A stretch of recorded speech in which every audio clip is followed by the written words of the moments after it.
Romanos capítulo 1, agora o verso 18. E o verso 18 começa com essa expressão, a ira de Deus. E então o verso 18 tem como resumo, a ira de Deus revelada. É interessante que se você voltar no verso 17, você vai observar, olha a diferença entre o que Paulo disse no verso 17 e o que ele diz no verso 18. No verso 17 ele diz, visto que a justiça de Deus se revela no Evangelho. E quando ele fala justiça aí, ele está falando a respeito do caminho que Deus abriu para salvar o homem. Deus justifica o homem por meio de Cristo. O Evangelho anuncia isso. Em contrapartida, o verso 18 diz, a ira de Deus se revela do céu contra toda iniquidade. O Evangelho apresenta um caminho de justificação para o homem. Em contrapartida, se o homem olhar para todo o cenário ao redor dele, ele vai encontrar uma descrição da ira de Deus sobre ele por conta do quê? Por conta da sua condição de rebeldia contra Deus, rebeldia que Paulo vai retratar e mostrar para nós como é que tem acontecido desde o princípio essa deliberada rebeldia do homem contra Deus. Ele diz que a justiça de Deus se revela do céu contra toda impiedade e perversão dos homens. Então nós estamos falando de algo que não está encoberto, mas algo que está revelado. Quando ele fala a respeito disso, e ele usa esse termo ira, que é um termo extremamente forte, que a gente normalmente não ouve esse termo associado a Deus, mas nós estamos aqui lendo a palavra de Deus, e a palavra de Deus diz que existe ira da parte de Deus contra o quê? Contra o homem por causa dos seus pecados, e especialmente esse pecado que ele vai citar aqui. Mas vejamos por parte. O que ele está nos ensinando no verso 18 é que a natureza revela Deus e o seu caráter. Nós vamos ver isso aqui e vamos ver no verso 20. Se a natureza revela Deus e o seu caráter, a natureza humana não pode, de maneira alguma, negar ou simplesmente tentar ocultar que existe nela a noção da existência de Deus.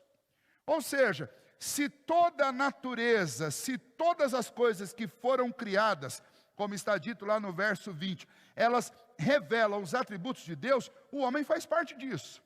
E aí nós vamos aprender na carta aos Romanos que Deus imprimiu que vem essa expressão que Paulo traz. Deus está irado e a ira de Deus se revela do céu contra os homens. Se revela de que maneira? Vamos lá. Primeiro, a palavra que é traduzida aí como ira, ela tem como raiz uma outra palavra, uma palavra grega, que seria a palavra orgê, de onde vem a palavra orgia na nossa língua. E aí a gente precisa entender como assim? Por que essa palavra orgê, ela está traduzida aí como ira de Deus? Para você entender, deixa eu explicar. Orgia, na nossa língua, normalmente é associado com questões sexuais, mas o significado literal de orgia é uma paixão desenfreada, é algo desmedido, é algo sem limites. Quando você aplica isso para o âmbito sexual, então você tem a orgia sexual, que é coisas sem nenhum tipo de freio, sem nenhum tipo de limites, né? Mas a essência da palavra, o significado literal dela é alguma coisa desenfreada, alguma coisa desmedida, alguma coisa sem limites. E quando nós encontramos esse termo traduzido aí como ira, ele significa não apenas que Deus está indignado com o homem, mas significa que Deus tem uma ira apaixonada, uma ira inflamada, algo que poderia ser traduzido como fúria contra os homens que detêm a verdade pela injustiça. E aí veja que nesse contexto, nós podemos perguntar assim, mas que pecado é esse que deixa Deus irado, e essa ira inflamada, essa fúria de Deus, ela é despertada pelo quê?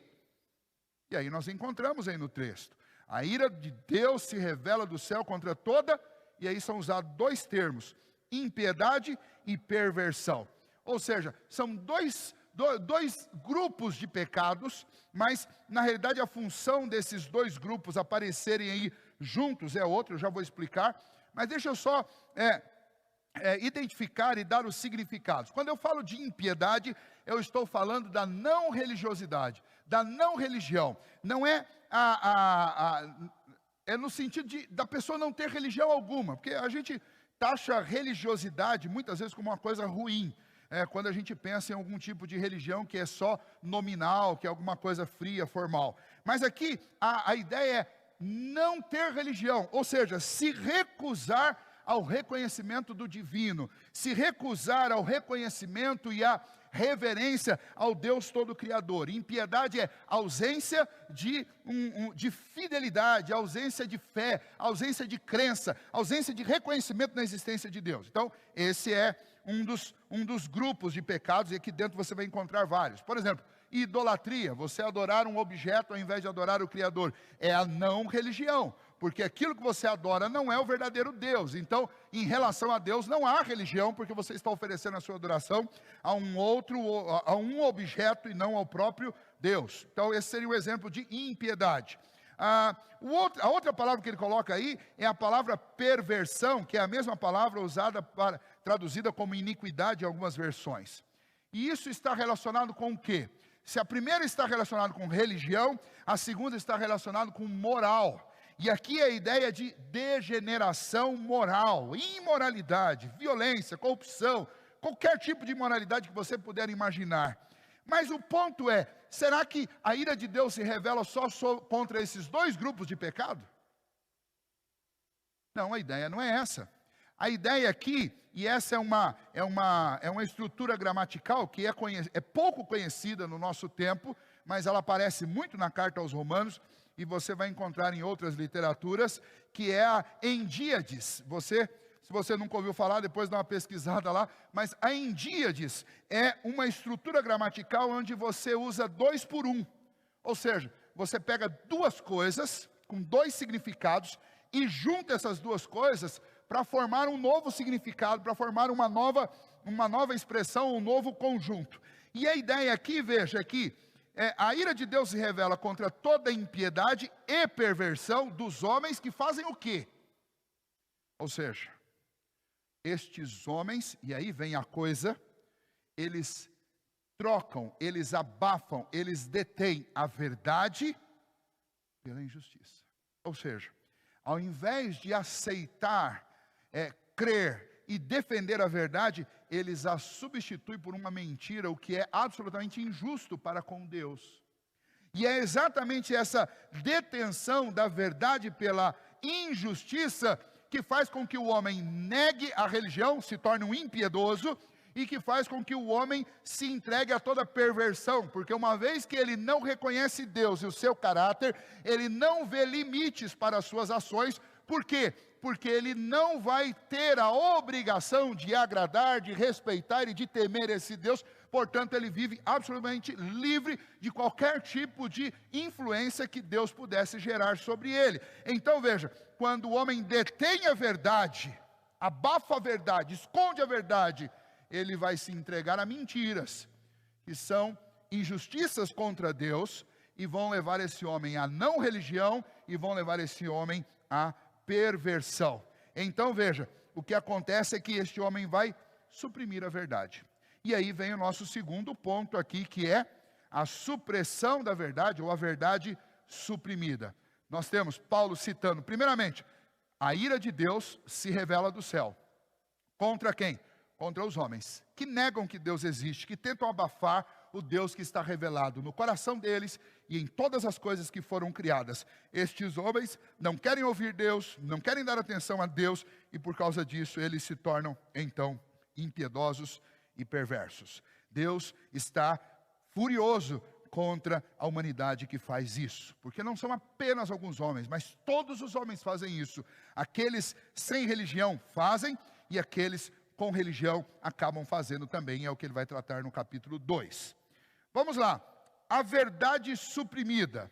O versículo 18 termina suprimindo ou detendo a verdade pela injustiça. E o verso 19 ele diz: porquanto o que de Deus se pode conhecer é manifesto entre eles, porque Deus lhes manifestou. Paulo está dizendo, Deus se revelou. O homem não enxerga porque ele abafa a verdade. Ele não enxerga porque ele não quer ver. Ele não enxerga porque ele detém, ele segura, ele esconde a verdade. O termo abafar aí é um termo grego, kataken, que significa isso, impedir, sufocar, aprisionar. Não é desconhecimento, é pura e única desobediência, é intencional. Esconder, impedir, sufocar, deter, abafar, intencionalmente, para não reconhecer e não dar culto. Qual é a verdade que o homem sufoca, esconde e tenta de alguma maneira abafar? A verdade é a existência de Deus, é uma verdade absoluta, não pode ser negada. Este Deus santo, majestoso, glorioso, poderoso, está estampado nas coisas que foram criadas.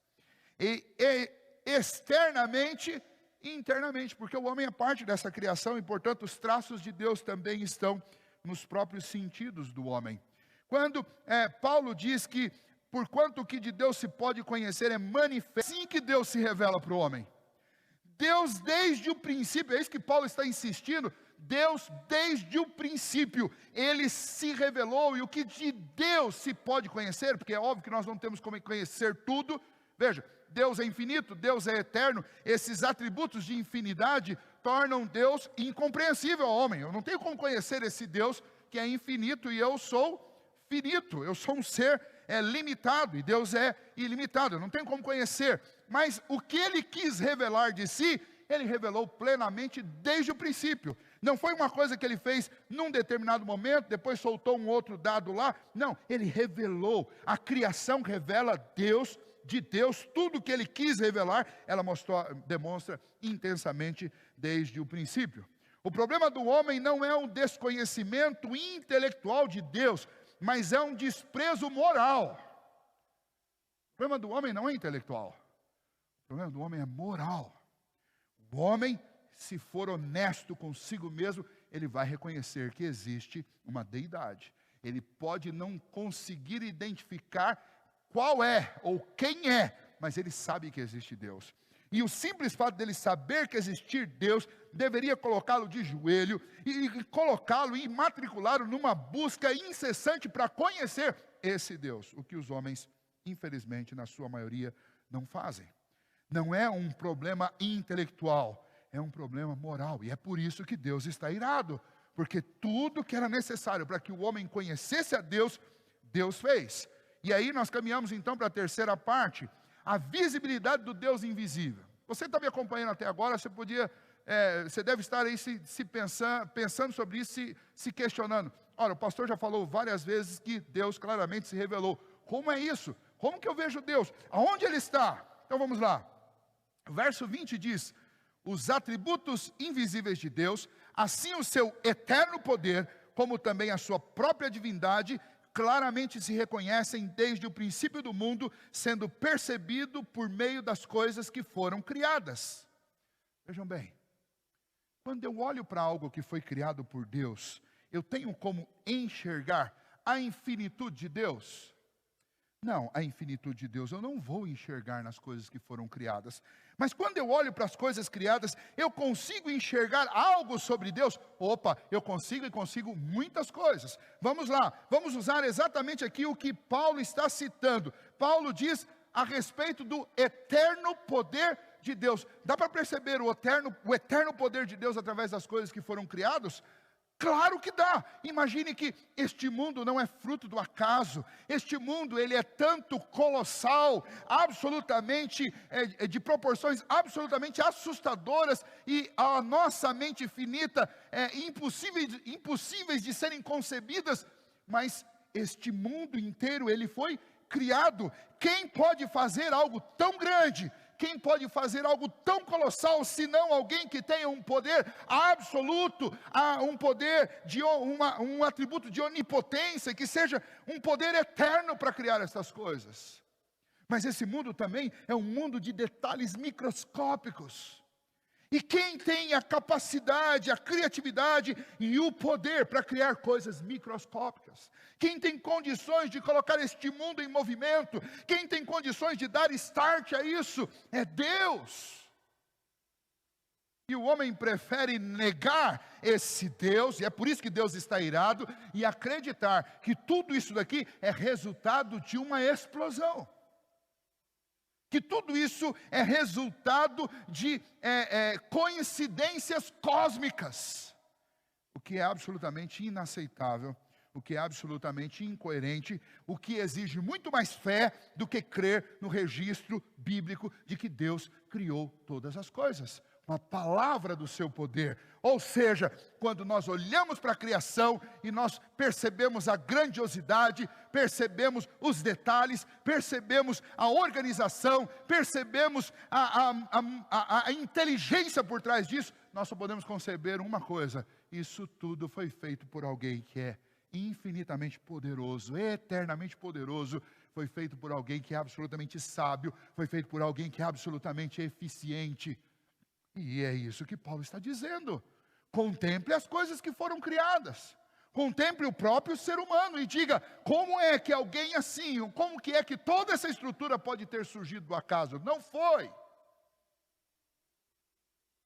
Uma alternativa que tem surgido nos nossos meios e tem atraído o estudo e a especulação e a investigação de muitos jovens e de muitos cientistas do nosso tempo, é exatamente a ideia do design inteligente, que é uma alternativa para a teoria da criação. A teoria bíblica, aquilo que a Bíblia apresenta, é que um Deus criou todas as coisas com a palavra do seu poder, é o que nós cremos. Mas hoje existe uma grande comunidade científica que, apesar de não ser cristã, ela vai dizer, ela vai afirmar: olha, nós não vamos trazer a religião para dentro da ciência e dizer que foi como a Bíblia registra, mas nós vamos admitir uma coisa: um universo inteligente só pode ter sido criado por alguém inteligente. Um universo inteligente e organizado não é fruto do acaso, não é fruto de coincidências cósmicas, não é fruto de explosão. Se há inteligência, somente uma inteligência superior pode ter gerado isso. E então eles vão propor que existe um designer, um criador, um idealizador, um planejador de todas essas coisas. O que está acontecendo é que eles estão fazendo uma observação natural do universo, e a conclusão natural que se tira quando você observa o universo é que existe alguém eternamente poderoso por trás dele. Uma segunda observação que você pode ter através do que Paulo está dizendo aqui é a respeito da divindade de Deus. Por quê? Vejam só, se Deus é a causa, o criador de todas as coisas, ele não pode ser a causa e ao mesmo tempo o efeito. Se ele é a causa, ele não é o efeito. Ou seja, significa que toda essa criação, ela não é Deus. Deus é um ser pessoal. Deus é um ser divino. E Deus é totalmente outro do que a própria criação. E esse simples conceito de que Deus não é a criação, mas Deus é Deus e a criação é consequência do ato criativo de Deus, muda completamente a concepção dos homens a respeito da vida. Porque aí sim existe uma causa para a minha existência. Se existe uma causa, existe também um propósito. Se existe um propósito, existe também algo a ser descoberto. Existe um caminho a ser trilhado. Existe uma jornada a ser completada. E a gente precisa pensar sobre isso. Deus não é um desconhecido, mas Deus se revela. Quer ver um atributo dos atributos comunicáveis de Deus? Existem duas classificações na teologia, que são os atributos incomunicáveis e os comunicáveis. Os incomunicáveis são aqueles atributos de infinitude, que pertencem somente a Deus, como por exemplo, a onipotência, a onisciência, a onipresença, a eternidade, a infinitude. São atributos incomunicáveis. Mas existem atributos comunicáveis que Deus transferiu traços deles para nós, como por exemplo o amor, como por exemplo a bondade. E falando sobre bondade, pensando que em Deus a bondade é algo perfeito, pleno, completo, você pode pensar em toda a criação. Arthur W. Pink, um teólogo do século passado, escrevendo sobre esse atributo, o atributo da bondade, ele afirmou o seguinte: pense em todos os sabores que você já provou de frutas em toda a sua vida, e pense que além dos sabores que você já provou, existe quase que uma infinitude de sabores que você nem sequer sabe que existem. Pense que Deus fez a sua língua capaz de identificar estes milhões de sabores. Pense nas muitas cores que existem em todo o universo. Pense nos múltiplos tons de verde que Deus espalhou sobre toda a natureza. E depois de pensar em tudo isso, pense se existe alguma outra palavra que eu poderia usar para descrever Deus, senão um Deus bondoso. Porque Deus podia ter feito uma esfera cinza e colocado aqui um único alimento, como a gente às vezes faz com o nosso cachorrinho, que você, do dia em que ele nasce até o dia que ele morre, dá a ele uma mesma e única ração.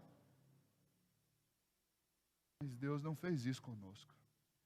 Deus espalhou cores, Deus nos deu várias temperaturas, Deus nos deu um relevo sobre essa terra diferenciado para que os nossos olhos pudessem descansar.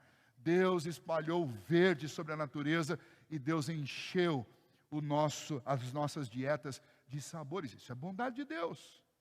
Isso não é fruto do acaso. Isso não é fruto de coincidência. Isso é bondade de Deus. E o que Paulo está dizendo é que estes atributos de Deus, o seu eterno poder, como a sua divindade, claramente estão demonstradas, reconhecidas nas coisas que foram criadas.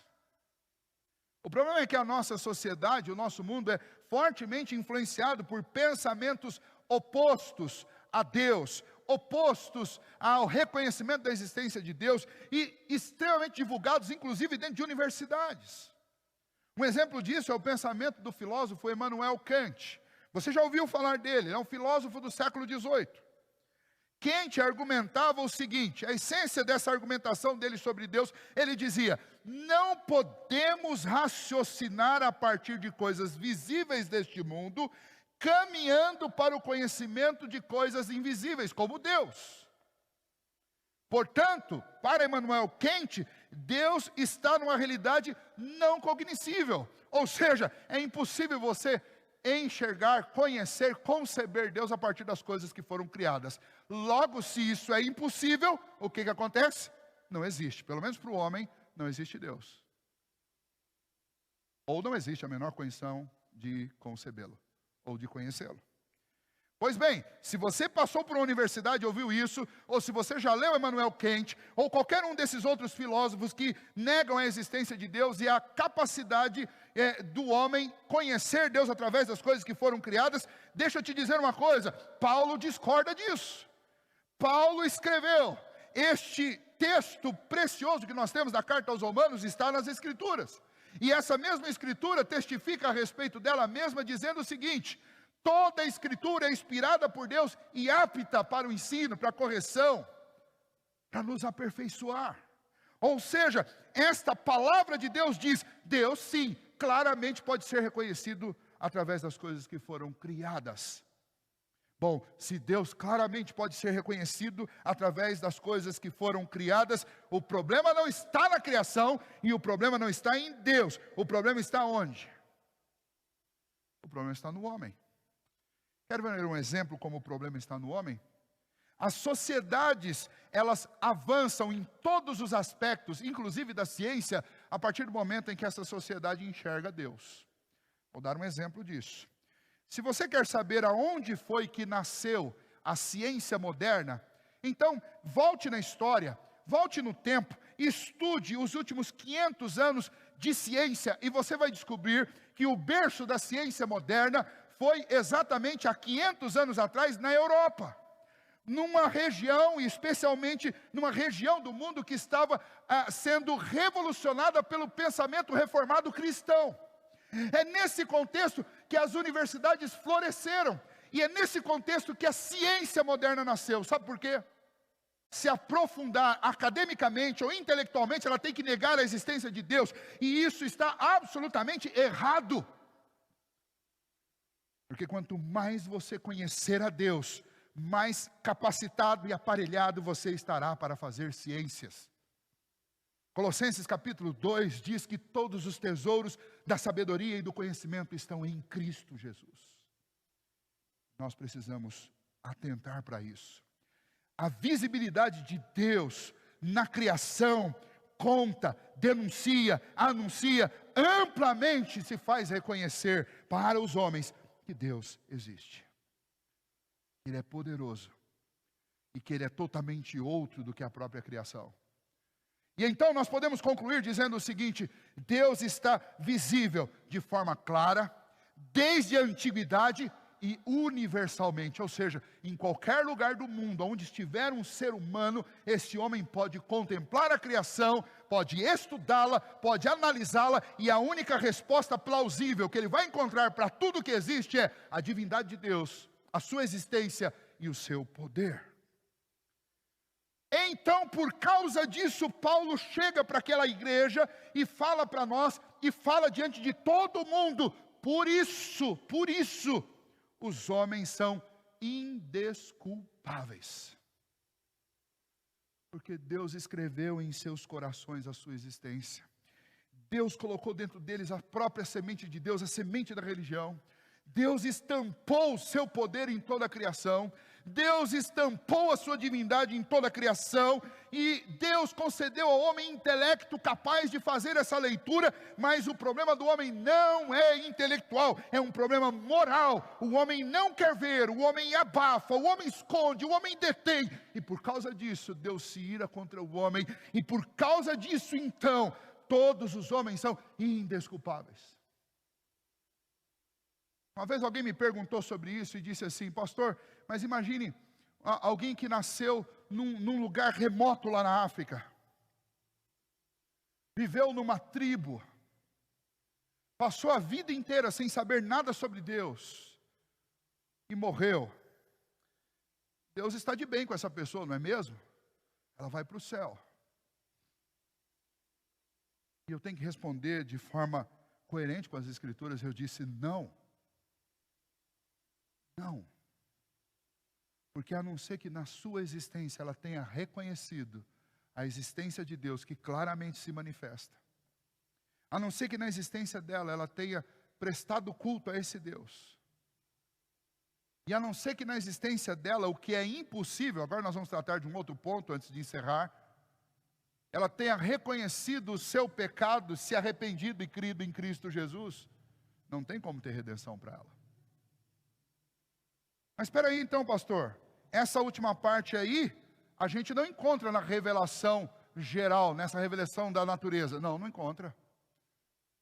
É por isso que Cristo nos trouxe a mensagem de vida, ofereceu um sacrifício e nos mandou pregar este evangelho aos outros. E é o que Paulo está fazendo quando ele mostra isso para aquela igreja de Roma. Ele vai tentar convencer aqueles irmãos, não apenas para que eles reconhecessem o seu estado, aqueles que ainda não tivessem ainda convertidos, mas que eles também ajudassem Paulo. Por quê? Porque se o homem já não é capaz, ou se o homem já não está conseguindo, por causa do seu estado de degradação moral, enxergar Deus, ele tem um problema.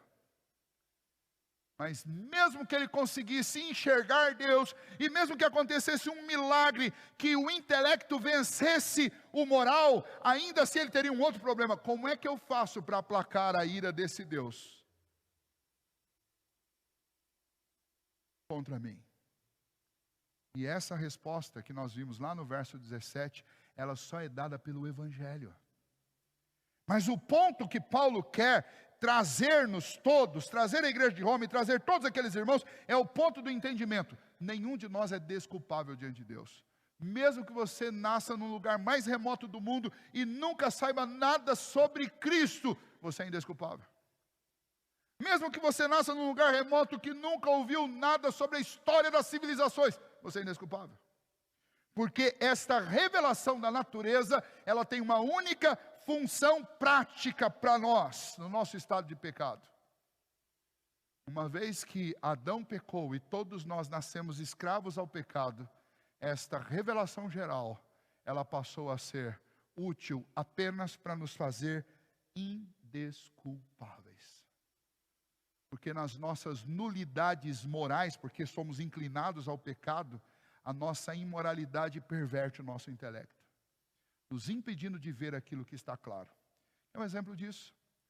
Quando alguém tem um coração regenerado por Cristo Jesus, e a sua mente lavada e purificada pela palavra, você vai olhar para a criação, você vai olhar para as circunstâncias, e você vai enxergar a Deus.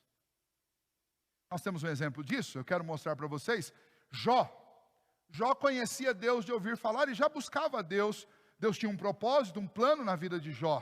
Mas é engraçado que Jó faz uma declaração no final que faz todo sentido com isso que nós estamos estudando. No final, no capítulo 42, Jó diz: antes eu te conhecia de ouvir falar, mas agora os meus olhos te veem. Qual que é a ideia? A ideia é que existe algum tipo de obstrução que impede o homem de enxergar Deus, tanto na criação, quanto também de receber o Evangelho.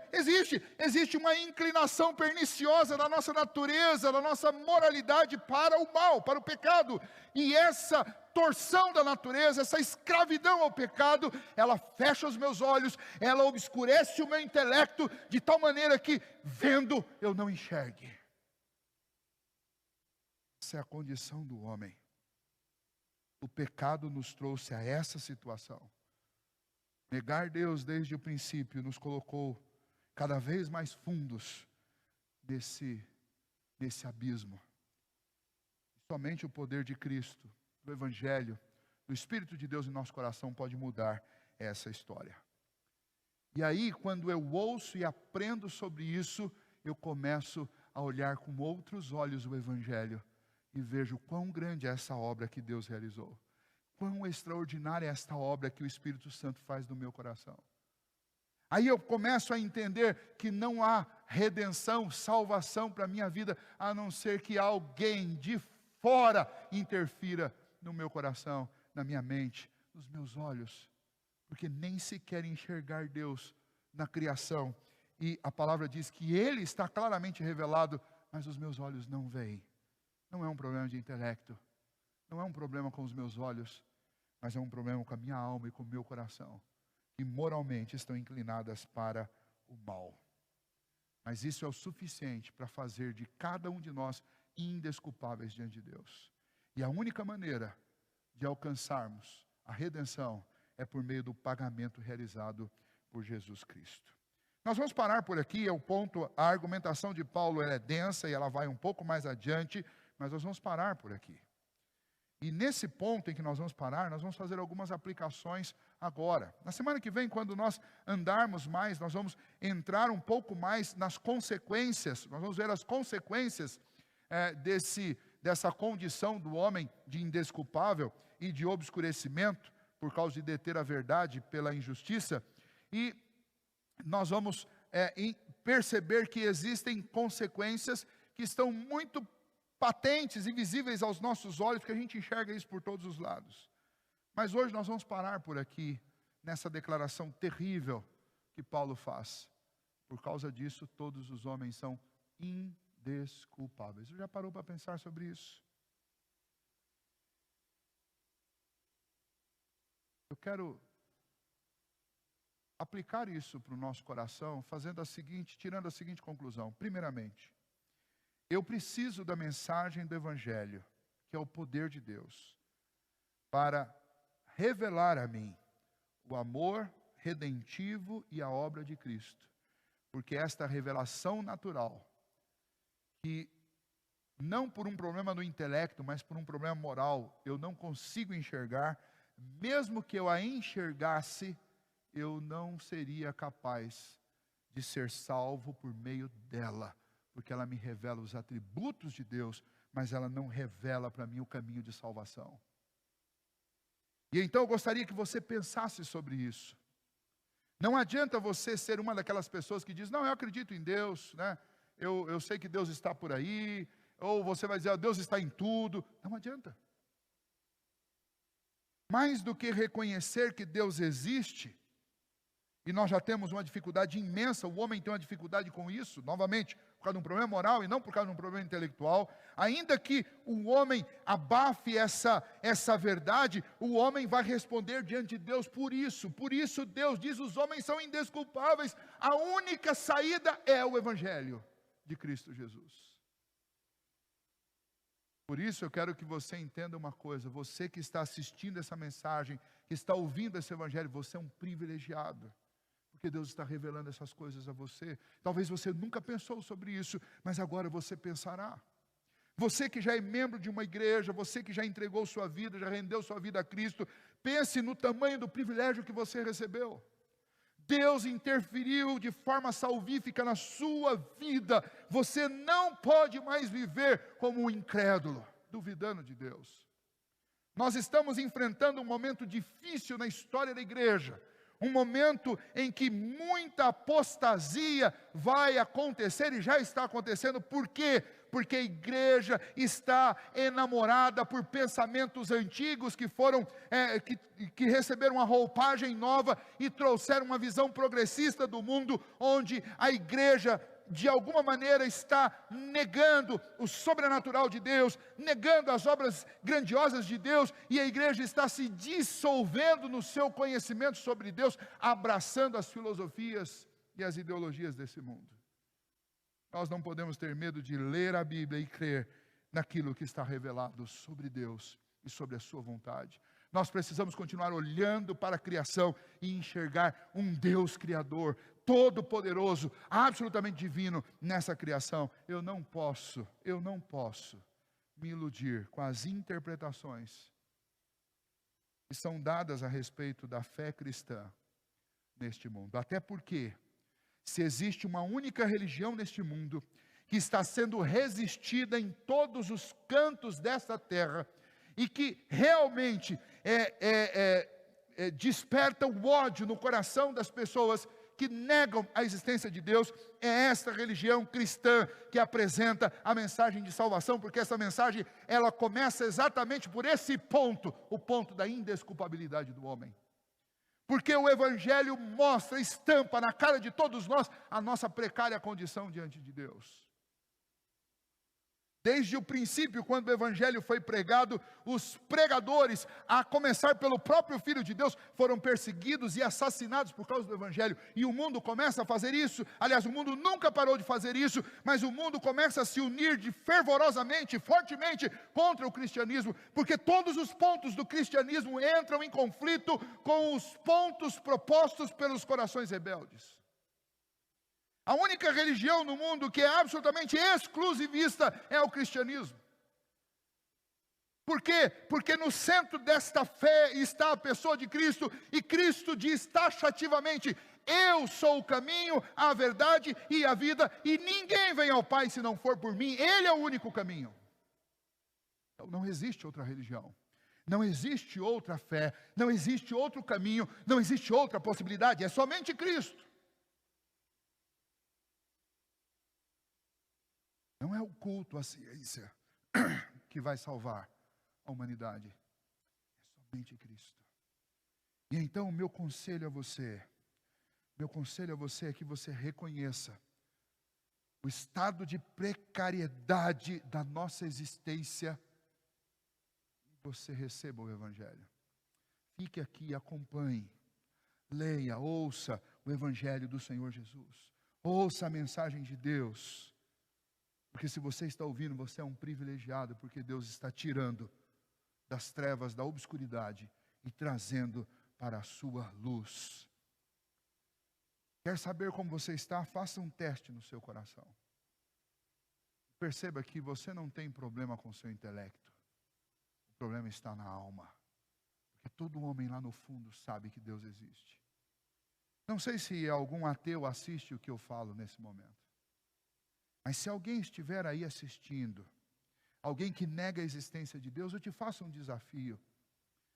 Vasculhe o seu coração, vasculhe a sua alma, e raciocine sobre isso, e responda sinceramente: você não crê que Deus existe, ou você não quer que Ele exista? Essa é a pergunta que precisa ser respondida. O homem que nega a existência de Deus, ele não nega porque ele não acredita. Ele nega porque ele não quer que Deus exista. E é isso que Paulo está dizendo. Os homens são indesculpáveis porque eles sabem que Deus existe. Todos eles sabem, mas eles não querem. Porque se Deus existe, então eles sabem que estão no caminho errado. E então é mais fácil negar que Deus exista do que reconhecer o seu próprio erro. Infelizmente, esse é o estado grave do homem. O Evangelho é o poder de Deus para nos salvar dessa condição. Porque nele Deus revela a sua justiça para a salvação, para a redenção de todo aquele que crê em Jesus. creia no Senhor Jesus. E não tema mais reconhecer que Deus existe. Ele enviou o Filho dele até aqui para nos salvar. E Ele nos mandou anunciar este Evangelho, que notifica aos homens o que Deus fez para nos salvar. Que Deus te abençoe e que Deus te ajude. Nesta noite, a mensagem é difícil e dura, mas é necessária. Eu não valorizarei o Evangelho devidamente, enquanto eu não entender a gravidade da condição em que eu estou. Feche os olhos, eu quero orar com você. Ó Deus bendito, ajuda-nos, ó Pai, diante da Tua palavra, reconhecermos, ó Deus, que o nosso problema, o problema da nossa vida, foi desde o princípio um problema moral. Por desobedecermos ao Senhor, nos nossos pais, lá no princípio. A nossa natureza, ó Deus, foi inclinada para o mal. Nossa moral, a nossa moralidade, ó Deus, foi corrompida, pervertida, de tal maneira que ainda que o nosso intelecto pudesse fazer uma observação e notar a existência do Senhor, o que deveria nos colocar diante do teu caráter manifestado na criação, numa condição de humilhação, buscando socorro, colocou numa condição, ó Deus, de rebeldia por causa da nossa moralidade pregressa. Nós tentamos abafar a existência do Senhor. E ainda, ó Deus, que o nosso interior clama por adoração, nós abafamos a verdade da existência do Senhor e nós passamos a adorar as criaturas ao invés de adorar o Senhor. Nós desviamos o foco. Nós nos tornamos humanistas adorando a nós mesmos, ou idólatras adorando algum objeto, alguma coisa, tão simplesmente para não admitir que o Senhor existe, e admitindo que o Senhor existe, admitir que também somos transgressores e que precisamos de socorro. E ó Deus, nós te agradecemos, nós que já cremos em Cristo Jesus, porque o Senhor foi misericordioso conosco, enviou o teu Espírito e nos convenceu da verdade. Nos enviou alguém para pregar o Evangelho, mas principalmente enviou o seu Filho para pagar a nossa dívida. E hoje nosso coração regenerado te louva e te adora. Mas, ó Deus, eu quero clamar por aqueles que ainda não receberam ainda esta salvação. E o teu Santo Espírito os convença a respeito da verdade. Para que eles enxerguem não só a sua condição de pecado, mas que eles enxerguem o grandioso amor do Senhor para salvá-los. Também, ó Deus, eu quero pedir que o Senhor nos motive, nos fortaleça, nos encoraje, que uma mensagem como essa nos anime, ó Deus, a levar o Evangelho para outras pessoas, que sequer conseguem reconhecer que existe Deus, quanto mais a sua condição diante de Deus. Mas obrigado pelo Evangelho, porque o Evangelho nos mostra tanto o Senhor, quanto o que o Senhor fez para nos salvar, e o que nós precisamos, ó Deus, é crer para que essa salvação seja recebida em nosso coração. Então, ó Deus, anima a tua igreja, anima cada um de nós para propagar o Evangelho, Senhor. Porque sem o Senhor Jesus não há salvação. Porque só o Senhor, só o teu Filho Jesus é o caminho, a verdade e a vida que realmente redime, que salva, que transforma e que nos coloca em paz com o Senhor. Mas até que essa paz, ó Deus, aconteça em cada coração. Que esta mensagem, ó Deus, sirva para notificar aos homens que o Senhor está irado e furioso contra toda perversidade, contra toda impiedade daqueles que detêm a verdade pela injustiça. E assim, ó Deus, o Senhor toque os nossos corações e o coração de todos que ouvirem esta mensagem, em nome de Jesus. Amém.